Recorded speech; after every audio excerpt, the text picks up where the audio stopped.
What's up, everybody? J Heat Sports Media coming at y'all again with that fire as always. Spitting the hot topics and getting the sports conversation started. Y'all know what I'm talking about. Football, basketball, and boxing. Let's get into some boxing. Big fight today. Jaron boots Ennis. Let's talk about it. So, Jaron boots Ennis. Jaron boots Ennis is in the middle of a real special time in boxing. Right now, this has been quite possibly the greatest year in boxing history. And I'm not just saying that. Take a look at the fights that have happened so far, and Jaron boots Ennis is part of that. Jaron boots Ennis is quite possibly the most talented boxer in the world, the most talented boxer in the United States of America. But he's not, from a popularity standpoint, at the top of the totem pole. He's not Gervonta Tank Davis or Earl Spence in terms of popularity.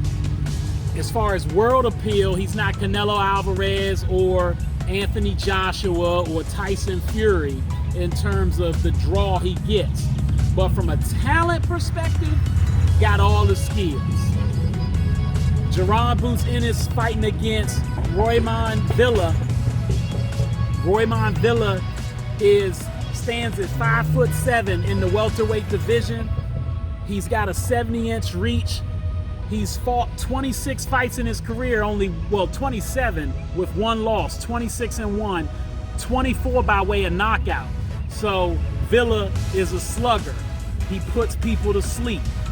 This is a nice test for Jaron, but not really. And what I mean by that is Jaron's talent is so spectacular that he should make quick work of this guy, and he needs to. Right now, as I said, biggest year in boxing. You've got Earl Spence and Terrence Crawford about to fight at the end of the summer, at the end of this month rather, which is the biggest fight in boxing maybe in the last 40 years that just was made.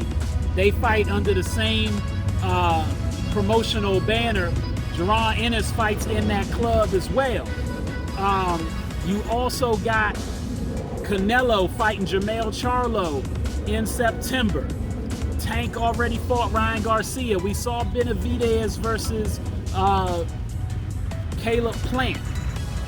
And Joshua just signed the deal. But Jaron boots Ennis against Villa on Showtime is going to be major because it's his chance to put himself clearly in the lead pole position to be the #1 contender once the dust settles between Terrence Crawford and Earl Spence.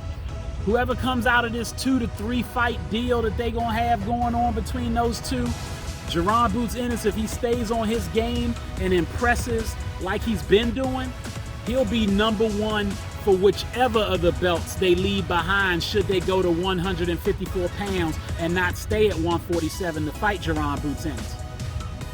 He stands at 5'10". He has a 74-inch reach. So he's actually has a little more reach, or at least as much reach as a Terrence Crawford. He's a little bit taller probably than Earl Spence. So he's got the size, he's younger, possibly more athletic. He can switch from southpaw to from southpaw to orthodox, meaning he can lead with his left or his right with his jab, and he's got power in both hands. He's embarrassed guys to this point. He had a test recently that was somewhat of a test where he had to show a little bit of grit and dig himself out the fight, but he wasn't in no serious trouble. It just wasn't like he dispatched the guy. Tonight, I think he's going to try to dispatch this dude. It'll probably be a knockout, and if not, a clear decision win. Make sure y'all tune in to see Jaron boots Ennis because he is the future, in my opinion, of boxing at 147, 154, possibly 160, 168, because he's got the size and the length to move up with a Earl Spence or a Terrence Crawford, and he'll probably clash with these guys at some point. So you got to make sure you pay attention to Jaron boots Ennis tonight on Showtime. All right, that's all the time I got. Y'all know what it is, and you know what you're looking for. J Heat Sports Media. Remember to like, subscribe, or hit me in the comments. Let's go back and forth.